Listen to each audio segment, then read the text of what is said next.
آج کے ہمارے درس کا آغاز 26ویں پارے سے ہوگا۔ 26ویں پارے کی ابتدا میں ہی اللہ جل جلالہ نے سورہ احقاف کے شروع میں قرآن کریم کی حقانیت، توحید اور حشر کے دلائل اور مشرکین کے معبودان باطلہ کی مذمت بیان فرمائی ہے کہ یہ قرآن کریم اس اللہ جل شانہ کی طرف سے نازل کردہ ہے جو اللہ غالب اور حکمت والا ہے۔ کافر اور مشرک لوگ جن بتوں کی عبادت کرتے ہیں، آپ ان لوگوں سے پوچھیں کہ جن بتوں کی تم اللہ کے سوا عبادت کرتے ہو، جنہیں تم پکارتے ہو، ذرا مجھے دکھاؤ تو صحیح، ماذا خلقوا من الارض، انہوں نے زمین کی کون سی چیز بنائی ہے؟ دنیا میں جتنی بھی بنی ہوئی چیزیں ہیں ان تمام کا بنانے والا ایک اللہ ہے،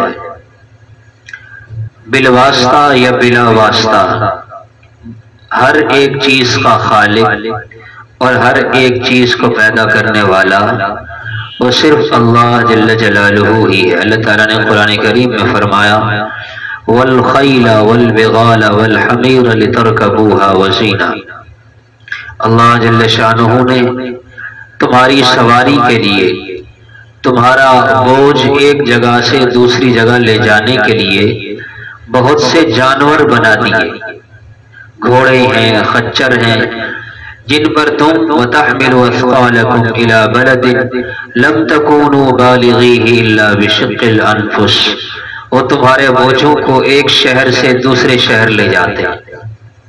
پھر آگے فرمایا وَيَخْلُقُ مَا لَا تَعْلَمُونَ، پھر اللہ جل شانہ تمہاری ضروریات کے پیش نظر آئندہ زمانے میں ایسی ایسی چیزیں سواری کے طور پر وہ انہیں وجود بخشیں گے جنہیں تم ابھی تک جانتے بھی نہیں۔ اب آپ دیکھیں آج کی سواریاں، پہلے زمانوں میں ان کا تصور نہیں تھا، لیکن آج روز بروز نئی سے نئی گاڑیاں اور سواریاں اور بوجھ اٹھانے کے چیزیں ایک جگہ سے دوسری جگہ منتقل کرنے کے آلات و اسباب، یہ سب کیا ہے؟ یہ انسان کی ذاتی اختراع نہیں ہے، یہ اس کی عقل کا کمال نہیں ہے، بلکہ اسے یہ ذہن دینے والے کا کمال ہے۔ تو اللہ جل شانہ اپنے بندے کو تنہا اور بے یار و مددگار نہیں چھوڑتے۔ انسان جب ایمان کے بعد اللہ کو اپنا رب مانتا ہے، ثم استقاموا، پھر اپنے اس دعوے پر ڈٹ جاتا ہے، ہر حال میں اللہ کو اپنا رب مان کر اس کے احکامات کے مطابق زندگی گزارنے کی کوشش کرتا ہے، پھر ایک وقت ایسا آتا ہے جب یہ اللہ کی بارگاہ میں چلا جاتا ہے تو اسے یہ خوشخبری دی جاتی ہے لا خوف علیہم، جو دنیا میں زندگی گزار آیا اس پر خوف نہ کرو، ولا هم يحزنون، اور دل میں کسی بھی قسم کا ملال اور غم نہ لاؤ، اس لیے کہ تمہارے مشقت کے دن ختم ہو گئے۔ دنیا کی زندگی یہ مشقت سے بھری زندگی ہے۔ لقد خلقنا الانسان فی کبد، بنانے والا کہہ رہا ہے کہ میں نے اپنی مخلوق کو پر مشقت زندگی کے لیے بنایا ہے۔ جب یہ مشقت ختم ہوتی ہے تو پھر آخرت کی جو زندگی ہے لا فیہا غول، وہاں مشقت کا نام و نشان بھی نہیں ہوگا، حتیٰ کہ سر درد بھی نہیں ہوگا۔ لا فیہا غول ولا هم عنہا ینزفون، سر درد سے بھی حفاظت، تھکاوٹ سے بھی حفاظت، جسم تھکے گا نہیں، کوئی پریشانی نہیں ہوگی۔ سب سے بڑا غم کیا ہے انسان کا؟ انسان جتنی بھی محنت کرے ایک دھڑکا اس کے دل میں ہر وقت لگا رہتا ہے، کیا وہ کیا ہے؟ موت کا ہے، کہ میں جتنا مرضی کما لوں آخر ایک نہ ایک دن اس دنیا سے جانا تو ہے۔ موت کا تو کوئی حل نہیں ہے، موت سے بچاؤ کی کوئی تدبیر نہیں ہے۔ اینما تکونوا یدرککم الموت ولو کنتم فی بروج مشیدہ، مضبوط قلعوں میں محلات میں چھپ کے بیٹھ جاؤ، موت تو تمہیں وہاں بھی پالے گی، موت کے لیے کوئی رکاوٹ نہیں ہے، موت کا فرشتہ ہر جگہ پہنچتا ہے۔ تو یہ سب سے بڑی پریشانی ہے موت۔ تو قیامت کے دن یہ پریشانی میدان محشر میں پیشی ہوگی، اعمال کا حساب کتاب ہونے کے بعد موت کو حدیث میں آتا ہے ایک مینڈھے کی شکل میں لا کر اس کو ذبح کر دیا جائے گا کہ آج موت کو بھی موت آ گئی، اب موت نہیں ہوگی، اب ہمیشہ ہمیشہ کی زندگی ہوگی۔ اللہ قرآن میں فرماتے ہیں خالدین فیہا ابدا، خالدین فیہا ابدا، ہمیشہ رہیں گے۔ خالد کا معنی بھی ہمیشہ رہنا اور ابد کا معنی بھی ہمیشہ رہنا۔ تاکید فرما دی کہ خالدین ہمیشہ رہیں گے، ابداً اور ہمیشہ ہمیشہ کی زندگی ہوگی۔ اللہ جل جلالہ نے یہ دنیا میں انسان کو موقع دیا ہے۔ انسان کی عمر کے جو مختلف مراحل ہوتے ہیں، یہ در حقیقت یہ مختلف حصے ہیں زندگی کے اللہ کو راضی کرنے کے۔ حضرت صدیق اکبر رضی اللہ تعالیٰ عنہ کے حالات ذکر فرمائے، اور یہ آیات مبارکہ 15ویں آیت ہے سورہ احقاف کی، یہ حضرت صدیق اکبر رضی اللہ تعالیٰ عنہ کی شان میں نازل ہوئی۔ حضرت صدیق اکبر رضی اللہ تعالیٰ عنہ عمر میں نبی کریم صلی اللہ تعالیٰ علیہ وسلم سے 2 سال چھوٹے تھے۔ سفر و حضر میں ساتھ رہے، اور اللہ کے نبی صلی اللہ تعالیٰ علیہ وسلم نے ایک حدیث پاک میں ارشاد فرمایا، میں نے اپنے تمام صحابہ کے احسانات کا بدلہ دنیا میں دے دیا، لیکن ابو بکر کے جو مجھ پر احسانات ہیں ان کا بدلہ اللہ اسے کل قیامت کے دن دیں گے۔ ایک حدیث میں فرمایا میرے ابو بکر کا ایمان اتنا وزنی اور قیمتی ہے، لو وزن ایمان ابی بکر ما ایمان امتی لرجح ایمان ابی بکر، کہ اگر ایک ترازو لگایا جائے اور اس ترازو کے ایک پلڑے میں میری امت کے تمام افراد کا ایمان رکھا جائے، جس میں اولیاء بھی ہیں، صلحاء بھی ہیں، نیک لوگ بھی ہیں، تمام امتیوں کا ایمان ایک پلڑے میں رکھ دیا جائے، اور ترازو کے دوسرے پلڑے میں صرف ابو بکر کا ایمان رکھا جائے، لرجح ایمان ابی بکر، ابو بکر کے ایمان والا پلڑا بھاری ہو جائے گا۔ تفسیر مظہری میں لکھا ہے ایک مرتبہ آپ علیہ الصلوۃ والسلام جا رہے تھے، حضرت صدیق اکبر رضی اللہ تعالیٰ عنہ آگے سے گزرے، ان کے ساتھ حضرت ابو درداء رضی اللہ تعالیٰ عنہ بھی تھے۔ تو حضرت ابو درداء رضی اللہ تعالیٰ عنہ بھی معروف صحابی ہیں، وہ آگے چل رہے تھے، حضرت صدیق اکبر رضی اللہ تعالیٰ عنہ ان کے پیچھے چل رہے تھے۔ آپ علیہ الصلوۃ والسلام نے دور سے دیکھا تو حضرت ابو درداء رضی اللہ تعالیٰ عنہ کو آواز دے کر فرمایا، اے ابو درداء کس کے آگے چل رہے ہو؟ کس کے آگے چل رہے ہو؟ تم اس شخص کے آگے چل رہے ہو جو دنیا اور آخرت میں ہر حال میں تم سے فائق ہے۔ دنیا میں بھی یہ اللہ کے نزدیک تم سے فائق ہے، تم سے اس کا درجہ زیادہ ہے، اور آخرت میں بھی تم تمام سے اس کا درجہ زیادہ ہوگا۔ ایک حدیث میں آتا ہے آپ علیہ الصلوۃ والسلام نے فرمایا حضرت صدیق اکبر رضی اللہ تعالیٰ عنہ جب جنت میں داخل ہوں گے، جنت کے 8 دروازے ان کو پکاریں کہ آپ ہم سے گزر کر جنت میں داخل ہوں تاکہ ہمیں یہ اعزاز حاصل ہو جاوے۔ حضرت صدیق اکبر رضی اللہ تعالیٰ عنہ یہ وہ صحابی رسول ہیں جنہیں بہت سی امتیازی خصوصیات حاصل ہیں۔ ان میں سے ایک اہم خصوصیت یہ ہے کہ نبی کے مصلی پر امتیوں میں سے جو سب سے پہلا امتی کھڑا ہوا وہ سیدنا صدیق اکبر رضی اللہ تعالیٰ عنہ تھے۔ آپ علیہ الصلوۃ والسلام کے مصلی پر آپ کے بعد سب سے پہلے کون کھڑے ہوئے؟ حضرت صدیق اکبر رضی اللہ تعالیٰ عنہ۔ اور جب آپ مرض الوفات میں تھے 17 نمازیں، اور حضرت صدیق اکبر رضی اللہ تعالیٰ عنہ کو آپ علیہ الصلوۃ والسلام نے حکم دیا کہ وہ نماز پڑھائیں۔ امی عائشہ فرماتی ہیں کہ آپ علیہ الصلوۃ والسلام پر نقاہت تھی اور بیماری کی شدت تھی۔ آپ علیہ السلام کو جب تھوڑا سا افاقہ ہوا تو آپ نے فرمایا مروا ابا بکر فلیصلی بالناس، بخاری شریف میں یہ روایت آتی کہ ابو بکر سے کہو لوگوں کو نماز پڑھائے۔ یہ پہلا موقع تھا کہ ایک غیر نبی نبی کے مصلی پہ کھڑا ہوگا۔ تو امی عائشہ فرماتی ہیں مجھے پتا تھا میرے والد بڑے رقیق القلب ہیں، نرم دل ہیں، تو وہ اس بات کا حوصلہ نہیں کر سکیں گے، تو میں نے ان سے عرض کیا کہ یا رسول اللہ اگر آپ کی اجازت ہو تو حضرت عمر بھی موجود ہیں، اور چونکہ مضبوط دل والے ہیں تو اگر آپ کی اجازت ہو حضرت عمر کو کہہ دیں، وہ ہیں بھی، حضرت ابو بکر تھے بھی پچھلی صفوں میں، حضرت عمر اگلی صفوں میں تھے کہ نماز ہی پڑھانی ہے، تو حضرت عمر آگے بڑھ کے پڑھا دیتے ہیں۔ تو آپ علیہ الصلوۃ والسلام نے سخت لہجے سے ارشاد فرمایا جو میں کہہ رہا ہوں وہ کرو، مرو ابا بکر، اور کوئی نہیں میرے مصلی پہ کھڑا ہوگا، ابو بکر کھڑا ہوگا، یہ میرا فیصلہ نہیں، یہ اللہ کا فیصلہ ہے۔ تو حضرت علی رضی اللہ تعالیٰ عنہ سے کسی نے پوچھا حضرت صدیق اکبر رضی اللہ تعالیٰ عنہ کی خلافت کے بارے میں، فرمایا کہ جنہیں نبی کریم صلی اللہ علیہ وسلم نے امامت صغرا کا مستحق قرار دیا، ہم نے انہیں امامت کبرا کا مستحق سمجھا ہے۔ یہ جو مصلی ہے یہ چھوٹی امامت ہے، اور لوگوں پر رعایا پر امیر بننا وہ بڑی امامت ہے۔ فرمایا جو ہمارے امامت صغرا کے اہل ہیں وہی ہماری امامت کبرا کے اہل ہیں۔ اللہ کے نبی صلی اللہ علیہ وسلم نے کہ مسجد نبوی میں بہت سے صحابہ کرام ایسے تھے جن کے گھروں کے دروازے مسجد نبوی میں کی طرف کھلتے تھے، وہ گھر سے نکلتے تھے اور مسجد میں داخل ہو جاتے۔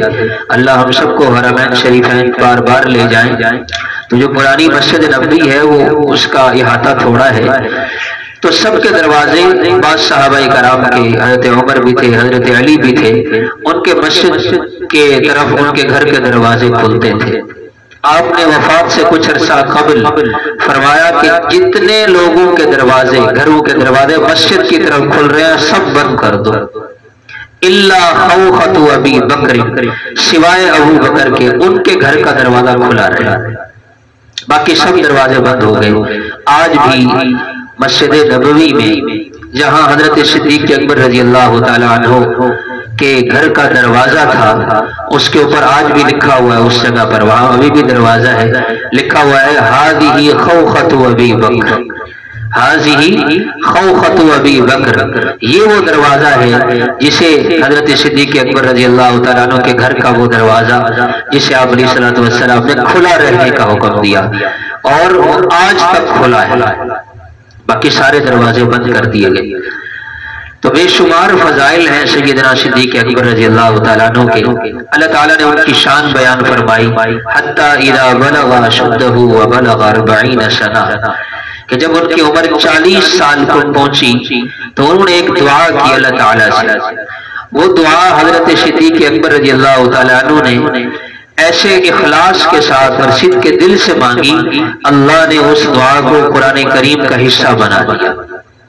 کیا دعا تھی؟ قال رب اوزعنی ان اشکر نعمتک التی انعمت علی وعلی والدی، اے اللہ مجھے توفیق عطا فرما کہ میں تیری ان نعمتوں کا شکر ادا کروں، انعمت علی جو تو نے مجھ پر کی، وعلی والدی اور جو تو نے میرے والدین پر کی، وان اعمل صالحا ترضاہ، دوسری دعا کا دوسرا حصہ، اے میرے رب مجھے توفیق عطا فرما کہ میں وہ نیک عمل کروں جس نیک عمل سے تو راضی ہو جائے، وَأَصْلِحْ لِي فِي ذُرِّيَّتِي، اور میری اولاد کی بھی، میری جانے کے بعد میری اولاد کی بھی اصلاح فرما، انہیں بھی سیدھے راستے پر چلائے رہا، یعنی اپنی ذات کے لیے مانگا، اپنے والدین کے لیے مانگا اور اپنی اولاد کے لیے مانگا۔ فرمایا انی تبت الیک وانی من المسلمین، میں اپنے تمام گناہوں کی تجھ سے معافی مانگتا ہوں، توبہ کرتا ہوں، اور میں تجھے گواہ بنا کے کہتا ہوں انی من المسلمین، کہ میں مسلمانوں میں سے۔ تو یہ حکم تو، یہ دعا تو ہے حضرت سیدنا صدیق اکبر رضی اللہ تعالیٰ عنہ کی، لیکن اس میں در حقیقت پیغام ہے پوری امت کے لیے۔ انسان لڑکپن میں، جوانی میں، نوجوانی میں بہت سے ایسے کام کر جاتا ہے جو عمر کے ساتھ ساتھ انسان کو سمجھ آتے ہیں، تو ایک کتاب میں کافی عرصہ پہلے میں نے پڑھا، بڑا عجیب جملہ لکھا ہوا تھا کہ جوانی میں بڑے بڑے پاؤں پھسل جاتے ہیں، جوانی میں بڑے بڑے پاؤں پھسل جاتے ہیں، لیکن جب انسان کی عمر 40 سال کو پہنچ جائے اس کے بعد غفلت بالکل بھی پسند نہیں ہے۔ قاسم بن عبد الرحمن وہ فرماتے ہیں، میں نے مسروق رحمت اللہ علیہ تابعی ہیں، میں نے ان سے پوچھا متى يؤخذ الرجل بذنوبه، کہ آدمی اپنے گناہوں کی وجہ سے کب اللہ کی پکڑ میں آتا ہے؟ تو وہ کہنے لگے اذا بلغت الاربعین، جب تو 40 سال کی عمر کو پہنچے۔ 40 سال تک اللہ تعالیٰ ڈھیل دیتے ہیں، کوئی لازمی نہیں ہے، اللہ تو فوری پکڑ سکتے ہیں، لیکن اللہ کی سنت یہ ہے اللہ تعالیٰ موقع دیتے ہیں۔ وَأُمْلِي لَهُ، خدا نے یہ کہہ کر انہیں ڈھیل دی، وَأُمْلِي لَهُ، میں مہلت دیتا ہوں، إِنَّ كَيْدِي مَتِينٌ، میری پکڑ پھر بڑی سخت ہوتی ہے۔ 40 سال تک اللہ مہلت دیتے ہیں، 40 سال کے بعد بھی اگر کوئی اپنی اصلاح نہ کرے تو پھر اسے اپنی آخرت کی فکر کرنی چاہیے۔ حضرت ابن عباس رضی اللہ تعالی عنہما فرماتے ہیں من اتا علیہ 40 سنۃ، جس شخص کی عمر 40 سال ہو گئی، فلم یغلب خیرہ شرہ، اس کی زندگی میں خیر اس کے شر پر غالب نہ آئے۔ زندگی میں کیا ہے؟ برائیاں ہی برائیاں ہیں۔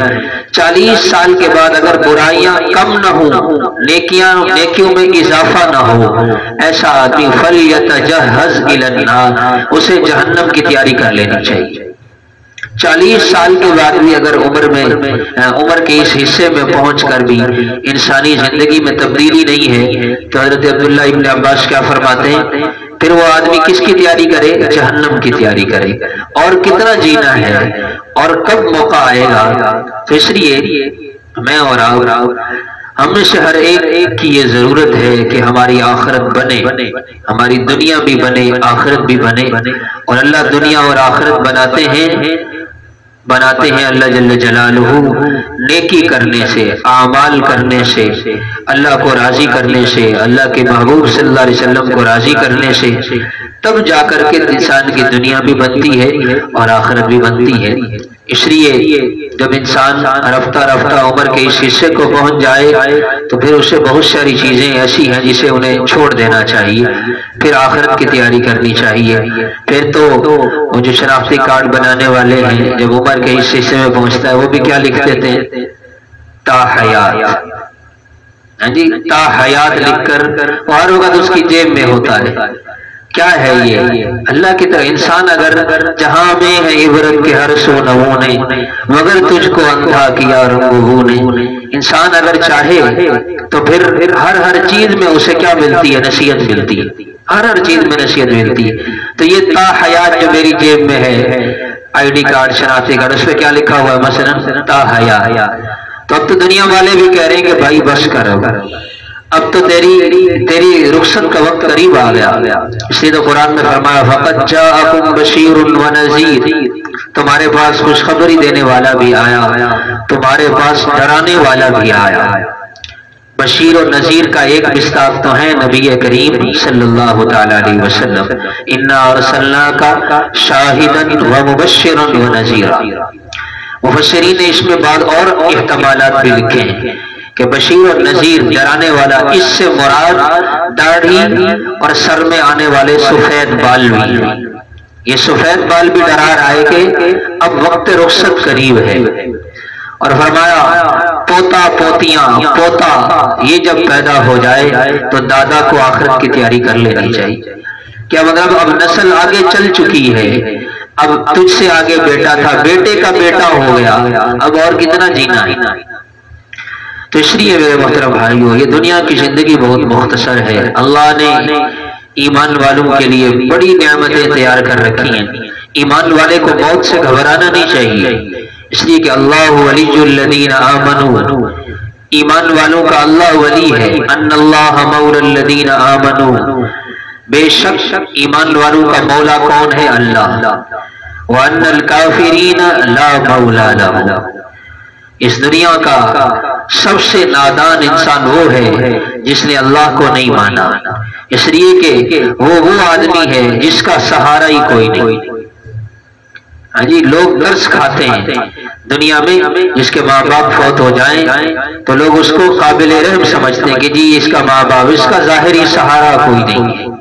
دنیا کے سہارے کیا سہارے ہیں، آخرت میں جب ایمان والوں کو سہارا ہوگا اللہ کی ذات کا، اور کافر انہیں کوئی سہارا نہیں ہوگا، نہ مال کا سہارا، نہ اولاد کا سہارا، نہ ہی دنیا میں کیے ہوئے کسی عمل کا سہارا۔ ایمان والوں کے لیے تو اللہ نے جنت تیار کر رکھی ہے، اور اس جنت میں نہریں جاری ہوں گی، من ماء غیر آسن، ایسا پانی جو کبھی گدلا اور خراب نہیں ہوگا، انہار من لبن، دوسری دودھ کی نہر، لم یتغیر طعمہ، جس کا ذائقہ نہیں بدلے گا، تیسری انہار من خمر، شراب کی نہر، لذت للشاربین، جو پینے والوں کے لیے بڑی باعث لذت ہو، چوتھی نہر انہار من عسل مصفی، شہد کی نہر ہوگی۔ فرمایا جنت کی نہریں بغیر منڈیر کے ہوں گی، ان کے کنارے کوئی نہیں ہوں گے، وہ زمین پر بہتی ہوئی چلیں گے۔ تو اس لیے اللہ جل شانہ، ہم اللہ کے محتاج ہیں، اگر ہم اللہ کی عبادت کرتے ہیں تو اس میں ہمارا ہی بھلا ہے۔ فرمایا ان تولیتم ان تفسدوا فی الارض وتقطعوا ارحامکم، اگر تم اللہ سے روگردانی کرو گے، منہ موڑو گے، زمین میں فساد مچاؤ گے، رشتہ داریوں کو توڑو گے، تو پھر اللہ کی تم پر لعنت ہوگی۔ پھر اللہ ایسے لوگوں کو لائیں گے کہ جو تم سے زیادہ بہتر ہوں گے، تم سے زیادہ اچھے ہوں گے۔ لیکن یہ اللہ کا کرم ہے کہ اللہ جل شانہ نے ہم سب کو موقع عطا فرمایا ہے۔ موقع ہے، یہ دنیا کی زندگی کیا ہے، ایک ایک سانس، یہ سانس نہیں، یہ در حقیقت ایک ایک موقع ہے کہ انسان اللہ کی عبادت کر لے، اللہ کی عبادت کر لے۔ فرمایا وَإِن تَتَوَلَّوْا يَسْتَبْدِلْ قَوْمًا غَيْرَكُمْ، تم روگردانی کرو گے، اللہ تمہاری جگہ ایسی قوم لائیں گے جو تم سے بہتر ہوں گے، تمہارے جیسے نہیں ہوں گے۔ تم اللہ کے دین کی خدمت کام نہیں کرو گے تو اللہ تو محتاج نہیں، اللہ انسانوں کا بھی محتاج نہیں ہے، وہ تو پرندوں سے کام لینا جانتا ہے، پرندوں سے کام لینا جانتا ہے۔ وہ اللہ جو ابابیلوں سے اپنے گھر کی خدمت لے سکتے ہیں، اپنے گھر کی حفاظت کا کام لے سکتے ہیں، انہیں ہماری ضرورت نہیں ہے۔ جیسے کہتے ہیں نا کہ یہ بادشاہ پر اس کا ملازم احسان نہیں رکھتا کہ میرا احسان ہے کہ میں بادشاہ کی خدمت کر رہا ہوں، بادشاہ کا احسان ہے کہ اس نے تجھے اپنی خدمت میں رکھ لیا۔ تو اللہ کون ہے؟ بادشاہوں کے بادشاہ۔ ہم اگر اللہ کی عبادت کرتے ہیں تو اللہ کا احسان ہے کہ اللہ نے کروڑوں اربوں لوگوں میں ہمیں مسلمان بنایا، ماں کی گود میں کلمہ دیا، عبادات کی توفیق عطا فرمائی۔ اللہ کی توفیق کے بغیر تو ایک اللہ کے حکم کے بغیر ایک پتا بھی درخت سے زمین پر نہیں گرتا، انسان کیا چیز ہے۔ تو اس لیے سورہ فتح کی ابتدا ہے، سورہ فتح بڑی بابرکت سورت ہے۔ آپ علیہ السلام نے فرمایا مجھ پر ایسی سورت نازل ہوئی جو مجھے دنیا اور جو کچھ دنیا میں ہے اس سے بہتر ہے۔ آپ نے فرمایا جس نے سورہ فتح پڑھی گویا کہ وہ ان لوگوں میں شامل ہو گیا جنہوں نے میرے ہاتھ پر بیعت رضوان کی۔ اس سورت مبارکہ میں فتح مکہ کا اور آپ علیہ السلام کے عمرے کے لیے جانے کا تذکرہ ہے۔ مختصراً اس کا واقعہ کچھ یوں ہے، آپ علیہ السلام نے مدینہ میں خواب دیکھا کہ آپ مکہ میں داخل ہوئے اور آپ نے طواف کیا۔ آپ نے اپنا یہ خواب صحابہ کرام کے سامنے بیان فرمایا، صحابہ بڑے خوش ہوئے اور عمرے کی تیاری باندھ لی۔ ذوالقعدہ سن 6 ہجری میں 1400 صحابہ کو لے کر آپ علیہ السلام روانہ ہوئے۔ راستے میں بشر بن سفیان نے اطلاع دی کہ مکہ والوں کو پتہ چلا کہ آپ عمرے کے لیے جا رہے ہیں، وہ تو آپ سے جنگ کی تیاری کر رہے ہیں۔ آپ علیہ السلام نے حدیبیہ کے مقام پر ٹھہر کر حضرت عثمان رضی اللہ تعالیٰ عنہ کو اپنا سفیر اور قاصد بنا کر کے بھیجا کہ ان سے جا کر کے بات کریں کہ ہمارا ارادہ جنگ کرنے کا نہیں ہے، ہم تو صرف عمرے کی نیت سے آ رہے ہیں۔ حضرت عثمان غنی وہاں پہنچے، افواہ پھیلا دی گئی کہ حضرت عثمان غنی رضی اللہ تعالیٰ عنہ کو شہید کر دیا گیا۔ اور اسی موقع پر ایک واقعہ یہ پیش آیا کہ کفار مکہ نے حضرت عثمان سے کہا کہ یہ ہماری غیرت کا مسئلہ ہے، ہم اس سال آپ کو عمرہ نہیں کرنے دیں گے، اس سال آپ چلے جائیں کیونکہ ہم نے جنگ کی تیاری کی ہے، اگر ہم بیٹھتے ہیں تو لوگ ہمیں تانا دیں گے کہ تم ڈر گئے، لہٰذا اگلے سال آؤ اور تلواریں نیام میں ہوں، پھر آ کر آپ یہاں پر عمرہ کی ادائیگی کر سکتے ہیں۔ ہاں چونکہ آپ آئے ہوئے ہیں، آپ ہمارے لیے معزز ہیں، آپ طواف اور عمرہ کرنا چاہیں تو کر لیں۔ حضرت عثمان نے فرمایا نہیں، میں اپنے محبوب کے بغیر عمرہ نہیں کروں گا، واپس چلے گئے۔ ان کے پہنچنے سے پہلے افواہ پھیلی کہ انہیں شہید کر دیا گیا۔ آپ علیہ الصلوۃ والسلام کو بڑا صدمہ ہوا، آپ نے صحابہ کرام کو 1400 صحابہ کرام جو ساتھ تھے انہیں آپ نے ایک درخت کے نیچے جمع فرمایا اور آپ نے ان سے حضرت عثمان کے قصاص پر بیعت لی کہ میرے ہاتھ پر ہاتھ رکھو کہ عثمان کا قصاص لیے بغیر ہم یہاں سے واپس نہیں جائیں گے۔ چنانچہ صحابہ کرام نے آپ علیہ السلام کے ہاتھ پر بیعت کی۔ اللہ کو یہ عمل اتنا پسند آیا، اللہ نے قرآن میں فرمایا ان الذین یبایعونک انما یبایعون اللہ، اے محبوب یہ آپ کے ہاتھ پر جو بیعت کر رہے ہیں یہ در حقیقت اللہ سے بیعت کر رہے ہیں۔ آپ نے اپنا ہاتھ رکھا، تمام صحابہ نے اپنا ہاتھ رکھا، اللہ کی شان ہے۔ اللہ کے نبی صلی اللہ علیہ وسلم نے پھر ان تمام صحابہ کے ہاتھوں کے اوپر اپنا دوسرا ہاتھ رکھا، فرمایا کہ یہ میرا دوسرا ہاتھ میرے عثمان کی طرف سے، کہ میرا عثمان اس بیعت میں شامل نہیں ہے۔ ایک ہاتھ میں نے رکھا ہے اپنی طرف سے، ایک ہاتھ میں نے رکھا ہے عثمان کی طرف سے۔ اللہ کو یہ ادا اتنی پسند آئی، اللہ نے فرمایا ید اللہ فوق ایدیہم، اللہ کا ہاتھ تم سب کے ہاتھوں کے اوپر ہے۔ آپ علیہ الصلوۃ والسلام نے بیعت لے لی کہ عثمان کا قصاص یہ بغیر نہیں جائیں گے۔ اللہ نے اعلان فرما دیا لقد رضی اللہ عن المؤمنین، اللہ ان ایمان والوں سے راضی ہو گئے جنہوں نے اس درخت کے نیچے آپ کے ہاتھ پر بیعت کی۔ آپ گھبرائیں نہیں، ان قریب اللہ آپ کو فتح عطا فرمائیں گے۔ آپ علیہ الصلوۃ والسلام، اب یہاں ایک نقطہ آپ کی خدمت میں عرض کرتا جاؤں، یہ بات بالکل یہاں سے سمجھ آتی ہے کہ عالم الغیب ذات صرف کس کی ہے؟ اللہ جل شانہ کی ہے۔ اگر آپ عالم الغیب ہوتے اور آپ کو پتا ہوتا کہ حضرت عثمان زندہ ہیں، پھر یہ بیعت لینے کا کیا مقصد تھا؟ پھر نعوذ باللہ اللہ کے نبی کو پتا بھی ہے کہ حضرت عثمان زندہ ہیں اور آپ پھر بھی صحابہ سے موت کی بیعت لے رہے ہیں۔ معلوم ہوا کہ علم غیب صرف کس کے پاس ہے؟ اللہ کے پاس ہے۔ ورنہ اللہ کے نبی کے بارے میں ایسا گمان رکھنا بھی دائرہ اسلام سے نکلنا ہے کہ اللہ کے نبی کو پتہ بھی اور پھر بھی کیا لے رہے ہیں؟ بیعت لے رہے ہیں۔ پھر یہ سچی بیعت تو نہ ہوئی، حالانکہ اللہ کے نبی صلی اللہ علیہ وسلم سے سچا کوئی نہیں۔ تو اللہ نے وعدہ فرما دیا کہ آپ چلے جائیں، ان قریب میں آپ کو فتح عطا کروں گا۔ آپ نے صحابہ کرام سے فرمایا، حضرت ابو بکر بھی تھے، حضرت عمر بھی تھے، کہ ابھی واپس چلیں، اگلے سال واپس آئیں گے۔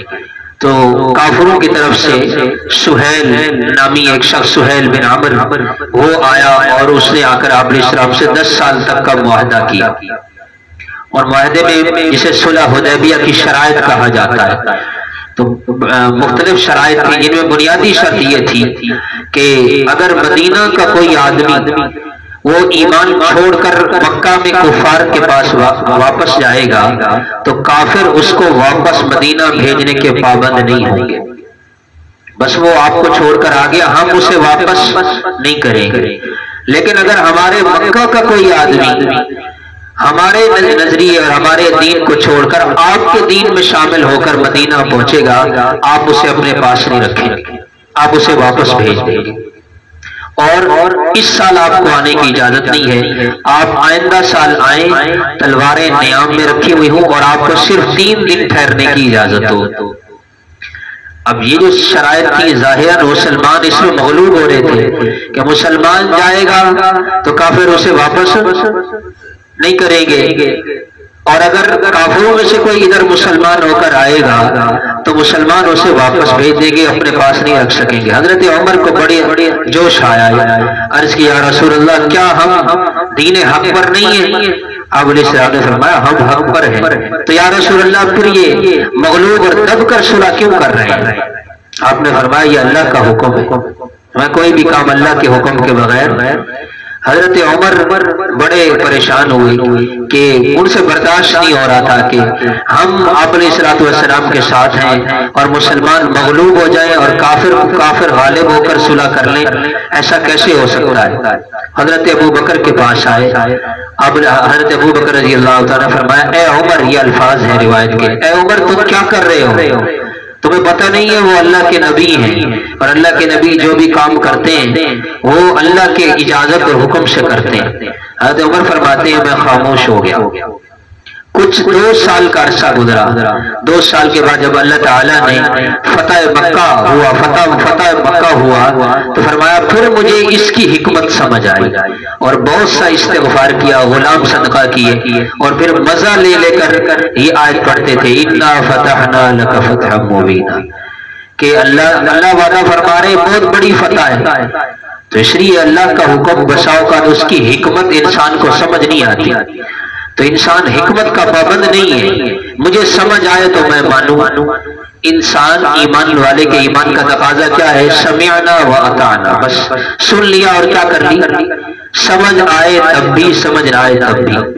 صحابہ اتنے مغموم تھے کہ 5-6 سال کے بعد، 5-6 ہجری کا واقعہ، 6 سال کے بعد ایک طویل سفر کر کے 300 کلومیٹر سے بھی زائد کا سفر کر کے وہ قریب پہنچے ہوئے ہیں، اور مکہ کی آبادی نظر آ رہی ہے اور تیاری بھی پوری ہے۔ یہ وہ وطن ہے جہاں لڑکپن گزرا، صحابہ کا بچپن گزرا، اب کیسے واپس جائیں؟ دل نہیں مان رہا۔ اللہ کے نبی نے فرمایا واپس چلو، جو قربانی کے جانور ساتھ لیے ہوئے ہیں انہیں ذبح کر دو اور سر مڑوا دو، احرام کھول دو۔ اب عمرہ تو نہیں ہو سکتا نا، اب عمرے کا احرام باندھا ہوا، احرام سے نکلنا ہے تو قربانی کر لو اور ساتھ کیا کر لو؟ سر مڑوا دو۔ صحابہ نے یہ حکم سنا، صحابہ فرماتے ہم اس قدر صدمے میں تھے کہ ہم خاموش رہ گئے۔ اللہ کے نبی بڑے پریشان ہوئے کہ میں نے انہیں حکم دیا یہ مان نہیں رہے، آپ اپنے خیمے میں تشریف لے گئے۔ اس سفر میں حضرت ام سلمہ رضی اللہ تعالیٰ عنہ زوجہ محترمہ ہماری اماں جان آپ علیہ السلام کے ساتھ سفر میں تھی۔ آپ نے ان سے مشورہ لیا۔ کن سے مشورہ لیا؟ اپنی بیوی سے۔ تو بیوی سے، اہل خانہ سے مشورہ لینا حضور پاک صلی اللہ علیہ وسلم کی مبارک سنت ہے۔ بعض لوگ اس کو غیرت کے خلاف سمجھتے ہیں کہ جی عورتیں تو ناقص العقل ہیں، ان کی رائے کیا لے گی؟ اللہ کے نبی رائے لے رہے ہیں کس سے؟ حضرت ام سلمہ رضی اللہ تعالیٰ عنہ سے، صحابہ کرام کے بارے میں۔ حضرت ام سلمہ رضی اللہ تعالیٰ عنہ بڑی سمجھدار خاتون تھی، ازواج مطہرات کو جب بھی کوئی بات کرنی ہوتی تھی تو وہ متکلم حضرت ام سلمہ کو بناتی کہ آپ بات کریں۔ انہوں نے عرض کیا یا رسول اللہ اس میں پریشان ہونے کی کیا ضرورت ہے؟ مزاج جانتی تھی صحابہ کرام کتنے جانثار ہیں۔ فرمایا اس مسئلے کا آسان سا حل ہے، آپ باہر تشریف لے جائیں، اپنی قربانی کو ذبح فرمائیں، اپنا سر مڑوا دیں، پھر آپ دیکھیں آپ کے جانثار سر مڑواتے ہیں کہ نہیں مڑواتے۔ آپ باہر تشریف لے گئے، آپ نے جاتے ہی اپنی قربانی، اپنا جانور ذبح فرمایا۔ ویسے ہوتا تو وہ دم شکر ہے، شکرانے کا، ویسے ہمارے یہاں اس کو قربانی کہتے ہیں، وہ قربانی نہیں ہوتی، وہ دم شکر ہوتا ہے۔ تو آپ نے جانور ذبح فرمایا اور آپ نے اپنا سر مڑوایا۔ صحابہ فرماتے ہیں آپ کو سر مڑواتا دیکھ کر سب نے سر مڑوا دی، کہنے کی ضرورت ہی نہیں پڑی، لیکن چونکہ صدمہ تھا دل میں تو سر پہ اسرے چل رہے تھے تو صدمے کی وجہ سے ہاتھ کانپ رہے تھے۔ تفسیر مظہری میں آتا ہے اکثر صحابہ کے سر جو ہے وہ خون نکلنے سے لہو لہان ہو گئے، وہ صدمے کی وجہ سے ہاتھ، آپ نے دیکھا ایک آدھے بار صدمہ طاری ہو تو گاڑی چلا رہا ہو تو گاڑی نہیں چلتی، کوئی کام کر رہا ہو تو اس سے کام نہیں ہوتا، ایک کیفیت سی طاری ہو جاتی ہے۔ تو یہ مزاج تھا صحابہ کرام کا۔ اللہ نے پھر صحابہ کرام کی تعریف فرمائی، محمد الرسول اللہ، محمد اللہ کے رسول ہیں، اور جو لوگ ان کے ساتھ ہیں یہ کافروں کے بارے میں بڑے سخت ہیں، آپس میں رحم دل ہیں۔ تراہم رکعا سجدا، اے مخاطب تو انہیں دیکھے گا کبھی رکوع کی حالت میں ہیں، کبھی سجدے کی حالت میں ہیں۔ صحابہ کا ہر عمل اس پر اللہ کی مہر ہے، کیا یبتغون فضلا من اللہ ورضوانا، صحابہ کا ہر عمل کس کے لیے ہے؟ وہ اللہ کا فضل اور اللہ کی رضا کے متلاشی. ان کا کوئی بھی کام اللہ نے مسئلہ ہی حل فرما دیا. ہمارے سامنے کسی بھی صحابی کا کوئی بھی عمل ہو وہ ہمارے لیے قابل تقلید ہے، قابل عمل ہے، کیونکہ اللہ نے فرمایا صحابی کا ہر عمل کیا ہے؟ اللہ کی رضا کے لیے. سیماہم فی وجوہہم من اثر السجود، تو ان کے چہروں پر سجدوں کے نشانات دیکھے گا. یہ وہ لوگ ہیں، ان کی مثالیں اللہ نے تورات میں، انجیل میں بیان فرمائی. فرمایا یہ میرے محبوب کی وہ جماعت ہے کزرع، کہ جیسے ایک کھیتی ہوتی، کھیتی کرنے والا کسان ہوتا ہے، وہ بیج ڈالتا ہے، اخرج شطأہ فآزرہ، پھر وہ بیج سوئی کی شکل میں وہ کوپل نکلتی ہے زمین سے، بڑی باریک ہوتی ہے، ہوتے ہوتے فاستغلظ، پھر وہ کیا ہو جاتی ہے؟ اتنی موٹی ہو جاتی ہے، ہوتے ہوتے پھر وہ موٹے تنے کی شکل میں ہو جاتی ہے. فاستوى على سوقه، پھر وہ اپنے پاؤں پر، اپنے تنے پر وہ درخت کھڑا ہوتا ہے. وہ جو اتنا سا بیج تھا آج گھنا درخت بن کر لوگوں کو فائدہ دے رہا ہے. جب وہ بیج ڈالنے والا اس درخت کو، اپنی محنت کو دیکھتا ہے، یعجب الزراع، تو وہ ایک کسان کو، بیج ڈالنے والے کو بڑا اچھا لگتا ہے کہ یار میری محنت کیا ہو گئی، میری محنت کارآمد ہو گئی. تو یہ جو صحابہ کرام شروع میں بڑے تھوڑے تھے، کمزور تھے، آج جب مکہ فتح ہوا، حجۃ الوداع کا موقع آیا، 1.25 لاکھ صحابہ کرام آپ کے ساتھ تھے. تو میرے محبوب کی یہ کھیتی ہے جو آج تیار ہو چکی ہے. لیغیظ بہم الکفار، فرمایا میرے محبوب کی اس کھیتی، اس فصل کو دیکھ کر کافر دل ہی دل میں گھٹ جاتے ہیں. ان کو پتا ہے کہ اب اللہ کے نبی صلی اللہ علیہ وسلم کو اللہ نے وہ جماعت عطا فرمائی ہے جو ان کے دین کو کبھی مٹنے نہیں دیں گے. اور صحابہ پھیلے، آپ کے پاکستان میں پنجگور میں 5 صحابہ کرام کی قبریں، تو صحابہ کرام پوری دنیا میں پھیلے ہیں. سندھ میں ایک صحابی کی قبر ہے، تو صحابہ پورے دین کو لے کر پوری دنیا میں پھیلے. تو اس لیے میرے محترم بھائیوں اور بزرگوں، صحابہ کرام ہمارے لیے معیار ایمان ہے، معیار ایمان ہے. ان کی زندگی کو اللہ نے ایمان کے لیے معیار بنایا ہے. صحابہ کی محبت ہمارے ایمان کا حصہ ہے. ایک آدمی کا جنازہ آپ علیہ الصلوۃ والسلام کے پاس لایا گیا. آپ علیہ السلام نے فرمایا کہ اس کا جنازہ لے جاؤ، اس کی میت لے جاؤ، میں اس کی نماز جنازہ نہیں پڑھاتا، اس لیے کہ یہ اپنے دل میں میرے عثمان کے بارے میں بغض رکھتا تھا. سندھ کا ایک واقعہ ہے، ایک آدمی نے ایک شخص کو قتل کیا. ایک شخص نے علل اعلان سیدنا صدیق اکبر رضی اللہ تعالیٰ عنہ اور حضرت عمر رضی اللہ تعالیٰ عنہ، امی عائشہ رضی اللہ تعالیٰ عنہ، ان کی شان میں گستاخی کی. روافض میں سے کوئی تھا. تو ایک آدمی کو غیرت آئی، اس نے اس کو قتل کر دیا.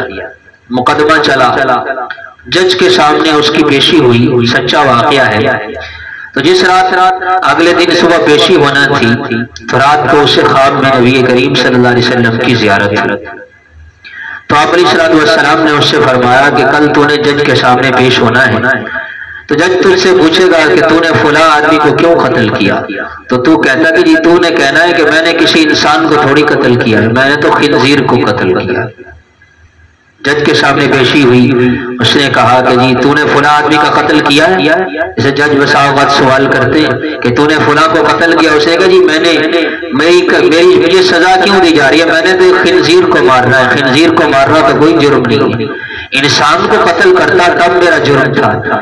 تو انہوں نے کہا تو کیسے کہہ رہا ہے، وہ دنیا میں فلاں فلاں قبیلے علاقے کا آدمی ہے. اس نے کہا جی مجھے اللہ کے سچے نبی کی سچی خبر ہے، آپ جائیں اور جا کر اس کی قبر کھود کے دیکھ لیں. اگر انسان ہو تو میں جرمدار ہوں، اگر خنزیر ہو تو میرا مقدمہ ختم. اہل علاقہ جمع ہوا، انہوں نے کہا جی اس نے اتنا بڑا دعویٰ کیا تو کھول کے دیکھ لیتے ہیں. کھول کے دیکھا انسان نہیں، خنزیر دفن کیا ہوا. تو اللہ کے نبی صلی اللہ علیہ وسلم نے فرمایا اللہ اللہ فی اصحابی. ہم خطبے میں پڑھتے ہیں، یہ روایت پڑھ جاتی ہے. اللہ اللہ کا کیا مطلب ہوتا ہے؟ ای اتق اللہ، اتق اللہ، لوگوں اللہ سے ڈرو. لوگوں اللہ سے ڈرو، فی اصحابی میرے صحابہ کے بارے میں، لا تتخذوهم من بعد غرضا، میرے جانے کے بعد میرے صحابہ کو تنقید کا نشانہ مت بنانا۔ من احبہم فبحبی احبہم، جس نے ان سے محبت کی اس نے میری محبت کی وجہ سے ان سے محبت کی۔ ومن ابغضہم فببغضی ابغضہم، اور جس نے ان سے بغض رکھا انہوں نے میرے بغض کی وجہ سے ان سے بغض رکھا۔ یہ روایت عام خطبوں میں پڑھی جاتی ہے۔ ایک روایت میں آپ علیہ السلام نے فرمایا، اے لوگوں، ابو بکر کے معاملے میں میری وجہ سے ابو بکر کے ساتھ نرمی کیا کرو، کیونکہ ابو بکر کی نسبت کس کے ساتھ ہے؟ میرے ساتھ، وہ میرا دوست ہے۔ کس کا دوست ہے؟ میرا دوست۔ اللہ نے قیامت تک کے لیے لقب دے دیا۔ صدیق کا ایک معنی سچا بھی ہے اور صدیق کا ایک معنی دوست بھی ہے۔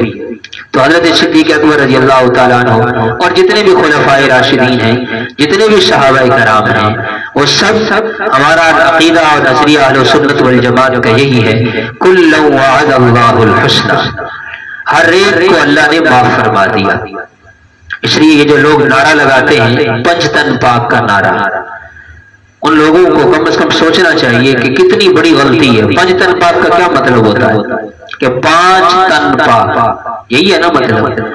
تو ہمارا کیا ہے عقیدہ کہ سب تن پاک ہے۔ اللہ کے نبی صلی اللہ علیہ وسلم کے ساتھ جو صحابی جڑ گیا ہے وہ پاک ہی پاک ہے، ان کے دل بھی پاک ہیں، ان کی نیتیں بھی صاف ہیں۔ ان کے ساتھ جب اللہ نے فرما دیا کہ وہ اللہ کی رضا کے متلاشی ہیں، تو تاریخ دان کون ہوتا ہے فیصلہ کرنے والا؟ بہت سے تاریخ دان گزرے ہیں جنہوں نے صحابہ کرام کے بارے میں بڑی عجیب عجیب باتیں لکھی ہیں۔ ہمارے قریب زمانے میں بعض ساتھی کہتے ہیں نام نہیں لینا چاہیے، لیکن بتلانا ضروری ہے، ہمارے علم میں ہونا چاہیے کہ قریب زمانے میں گزرے ہیں مولانا مودودی رحمۃ اللہ علیہ۔ انہوں نے ایک کتاب لکھی ہے خلافت و ملوکیت، اس میں انہوں نے صحابہ کرام کے بارے میں بڑی نازیبہ گفتگو کی ہے۔ بہت سے لوگ ان کی کتابیں پڑھتے ہیں، ٹھیک ہے پڑھنی چاہیے، لیکن یہ بات ماننے کی ہے۔ خصوصاً حضرت عثمان غنی، حضرت امیر معاویہ رضی اللہ تعالیٰ عنہ کے بارے میں جو انہوں نے بغض صحابہ کی بنیاد رکھی، آج تک امت اس کا وبال بھگت رہی ہے۔ یہ محمد علی مرزا ہے، آج کل کا فتنہ ہے، تو وہ در حقیقت وہی نظریات آگے چل رہے ہیں۔ اسی طرح مولانا اسحاق گزرے ہیں قریب زمانے میں، آپ حضرات نے بھی بعد ان کی ویڈیوز دیکھی ہوں گی، یہاں سے ان کی سفید سی داڑھی ہے، اور وہ بھی حضرات صحابہ کرام کے بارے میں عجیب عجیب باتیں کر گئے۔ تو محمد علی مرزا انہی کے نظریات کو آگے چلا رہا ہے۔ تو اس لیے حضرات صحابہ کرام کو اگر سمجھنا ہے تو کس سے سمجھنا ہے؟ قرآن سے سمجھنا ہے۔ کس سے سمجھنا ہے؟ حدیث سے سمجھنا ہے۔ تاریخ تو ایک عام امتی کی کتاب ہے۔ حیرت کی بات ہے جب بھی کوئی مسئلہ ہوتا ہے ہم کہتے ہیں جی قرآن کی آیت سے دکھاؤ، ہاں جی حدیث سے دکھاؤ، تاریخ سے کوئی نہیں دیکھتا۔ صحابہ کو سمجھنا ہوتا ہے سب سے پہلے تاریخ کی کتاب لے آتے ہیں، اور ہمارے لیے سب سے پہلے کیا ہے؟ قرآن ہے، اللہ کے نبی کا فرمان ہے۔ اب اللہ فرما رہے ہیں کل میں نے سب کو معاف کر دیا۔ آپ قرآن کی کسی آیت میں بتا سکتے ہیں ایسا ہے کہ رضی اللہ عن ابی بکر صدیق، کہ اللہ ابو بکر صدیق سے راضی ہے؟ رضی اللہ عن عمر، اللہ عمر سے راضی ہو گیا؟ نہیں۔ رضی اللہ عن عثمان، رضی اللہ عن علی، اللہ تعالیٰ نے پابند، اللہ نے کیا فرمایا؟ رضی اللہ عنہم، میں ان سب سے راضی ہو گیا۔ جب اللہ راضی ہو گیا تو میں کون ہوتا ہوں فیصلہ کرنے والا کہ حضرت علی حق پر تھے، حضرت امیر معاویہ حق پر تھے، حضرت عثمان حق پر تھے؟ ہم تو یہ سمجھتے ہیں سب حق پر تھے۔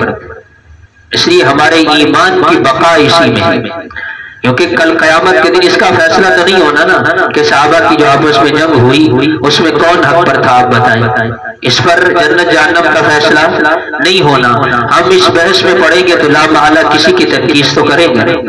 ماں باپ کا جھگڑا ہو جائے تو بڑے دانا لوگ کیا سمجھاتے ہیں؟ آج کل تو رعایتیں نہیں رہی، تو بڑے پرانے زمانے میں بزرگ کیا کہتے تھے چھوٹوں کو سمجھ کے؟ ماں باپ کا جھگڑا ہو جائے تو اولاد کا کیا ہونا چاہیے؟ خاموش رہنا چاہیے۔ وہ ماں کی سائڈ لیں گے تو باپ کی بھی ادبی ہوگی، باپ کی سائڈ لیں گے تو ماں کی بھی ادبی ہوگی۔ یہ بڑوں کا مسئلہ ہے، وہ خود ہی حل کریں گے، یہی کہتے ہیں نا۔ تو ہم صحابہ کرام سے بڑا اس امت کا کون ہے؟ ان کے جھگڑوں میں ہم فیصل بن جاتے ہیں، جی فلاں اسکالر نے یہ کہا، فلاں نے یہ کہا۔ ہم کسی تاریخ دان کی تاریخ کو نہیں مانتے، ہم مانتے اللہ کے قرآن کے فیصلے کو مانتے ہیں۔ اور اللہ کے قرآن نے کیا فیصلہ فرمایا کہ وہ کس کو تلاش کرتے ہیں؟ اللہ کی رضا کو۔ اللہ فرماتے ہیں میں نے انہیں کیا کر دیا؟ معاف کر دیا، میں ان سے راضی ہو گیا۔ جب اللہ راضی ہو گئے تو ہم کون ہوتے ہیں ان کے بارے میں رتب و یابش کی باتیں کرنے والے؟ اللہ تعالی ہم سب کو صحابہ کرام کی کامل محبت عطا فرمائیں۔ اللہ ہم سب کا حشر صحابہ کرام کے ساتھ فرمائیں۔ اللہم لک الحمد کلہ ولک الشکر کلہ، اللہم لا نحصی ثناء علیک انت کما اثنیت علی نفسک، اللہم نور قلوبنا بعلمک واستعمل ابداننا بطاعتک، جزا اللہ عنا سیدنا ومولانا محمدا ما هو اہلہ، اللہم وفقنا لما تحب وترضى من القول والعمل والفعل والنیت والہد، انک علی کل شیء قدیر۔ اے اللہ جو کچھ کہا سنا ہم سب کو عمل کرنے کی توفیق عطا فرما۔ اے اللہ ہم سب کو صراط مستقیم پر چلنے والا بنا، ہر قسم کے چھوٹے بڑے فتنوں سے ہم سب کی حفاظت فرما، صحیح دین پر صحیح عقائد پر زندگی گزارنے کی توفیق عطا فرما۔ وصلی اللہ تعالی علی خیر خلقہ محمد وعلی آلہ وصحبہ اجمعین۔